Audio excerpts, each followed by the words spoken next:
पेश करने के पक्ष में वोटिंग हुई है। बिल पेश करने के पक्ष में 251 सांसद नजर आए हैं। बिल के विरोध में लगभग 185 सांसद थे। यही कारण है कि सदन ने बिल को एक्सेप्ट किया और अब उस पर चर्चा चल रही है। उस चर्चा को लेकर अलग अलग जो सदस्य हैं वो अपनी प्रतिक्रिया दे रहे हैं, अपनी अपनी बातें रख रहे हैं।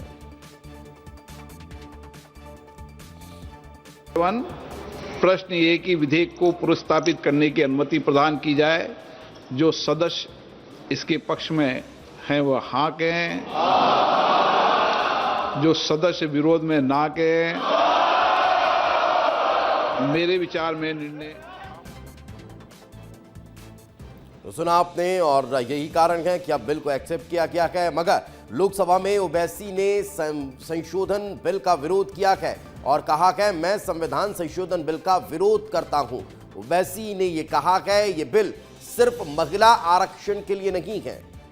यानी आप समझ सकते हैं कि इस बिल को लेकर अब विपक्ष जहां एक तरफ एकजुट नजर आ रहा है तो दूसरी तरफ एनडीए के घटक दल भी साथ आते हुए दिखाई दे रहे हैं। लंबी चर्चा इस बिल पर होनी है और इस बिल पर चर्चा होने के बाद कल वोटिंग होती हुई नजर आएगी। लेकिन अलग अलग सांसदों की अलग अलग प्रतिक्रियाएं निकलकर सामने आ रही है। अब जो विपक्षी सांसद हैं वो इसे आरक्षण बिल नहीं मान रहे हैं, वो इसे महिलाओं के समर्थन का बिल नहीं मान रहे हैं, बल्कि ये कहना है कि ये बहुत सोची समझी साजिश के तहत लाया गया है। इस वक्त हमारे सहयोगी अमृत हमारे साथ जुड़ चुके हैं, उन्हीं से बातचीत करते हैं। अमृत, बिल पर चर्चा शुरू हो चुकी है, क्या संभावनाएं हैं आज प्रधानमंत्री नरेंद्र मोदी के बोलने की?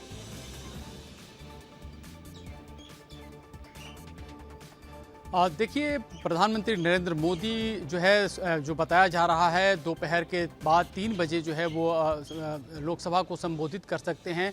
और इसके अलावा जो सवाल उठा रहा है विपक्ष, उसका वो एक एक करके जवाब भी देंगे।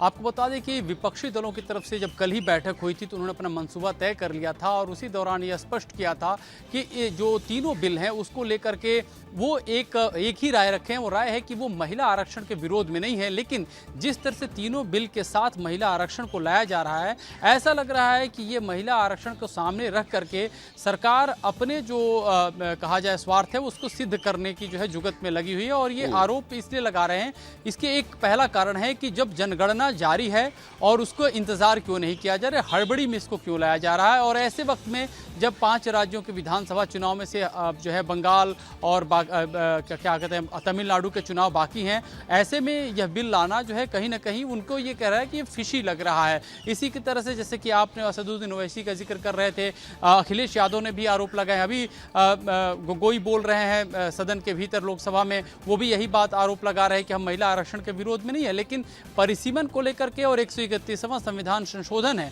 उसके जो मंशा है उसके ऊपर ये सवाल उठा रहे हैं।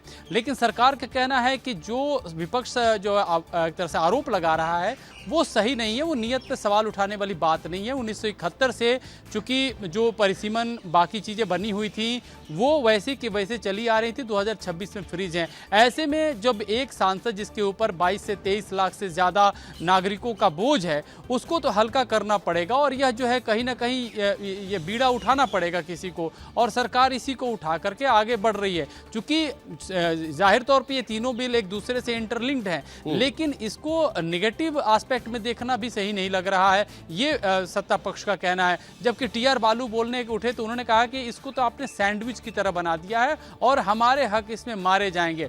लेकिन सोचने वाली दीपेश बात यह है कि ऐसा नहीं है कि जो साउथ के सबसे बड़ी दिक्कत किसको है, दक्षिण के राज्यों को, उनको ये डर है कि हमारी आबादी कम है और परिसीमन होता है तो हमारी सीटों की संख्या कम हो जाएगी। लेकिन आपको ये भी ख्याल रखना होगा कि दक्षिण भारत से एक बड़ी सहयोगी पार्टी है जिसके दम पे यह सरकार चल रही है और उस चंद्रबाबू नायडू की, और उस अगर वो पार्टी, उसको भी तो डर होगा कि भाई हमारे भी जनता हमसे सवाल पूछेगी तो इसका क्या असर होगा। तो यहाँ पे दरअसल यहाँ पे कहा जाए स्कोर करने की बात चल रही है कि कौन कितना स्कोर कर रहा है।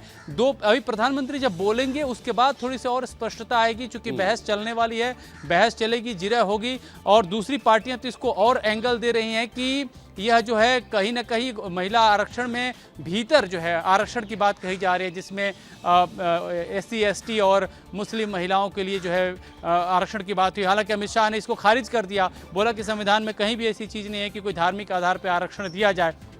तो ये तमाम देखा जाए कि चित और पट का खेल जो है यहाँ पे सदन में बहस के दौरान दिखाई देने वाला है। 18 घंटे की बहस है, इसमें सारी चीज़ें जो है सामने आ जाएंगी। बिल्कुल, तो 18 घंटे की बहस के और इसमें कई चीज़ें स्पष्ट होती हुई नजर आने वाली है।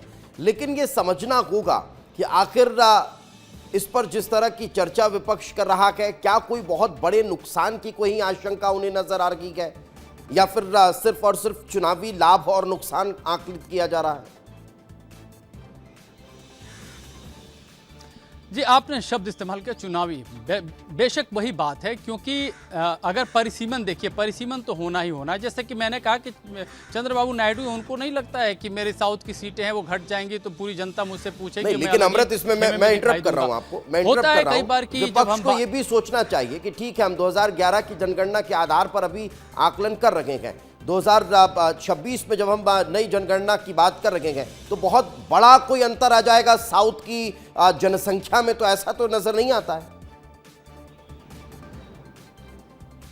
नहीं दीपेश, वही मैं बता रहा हूं, सरकार ने विपक्ष ने जो बात कह रही है, सरकार ने नोटिफिकेशन जारी किया। आप थोड़ा इस पे गौर करिए, जो ड्राफ्ट है, मसौदा है, उसके जो है आपने भी उस चीज को पढ़ा होगा। उसमें क्या लिखा है? साफ साफ लिखा है कि भाई आबादी के प्रोपोर्शन में जो है इन सब सीटों की संख्या बढ़ाई जाएंगी। लेकिन उसमें इनका ये कहना है कि जब ये बढ़ाई जाएंगी तो हमारी सीटें घट जाएंगी। लेकिन सरकार की तरफ से किरण रिजिजू आके कहते हैं कि हर राज्य में 50% सीटें बढ़ेंगी।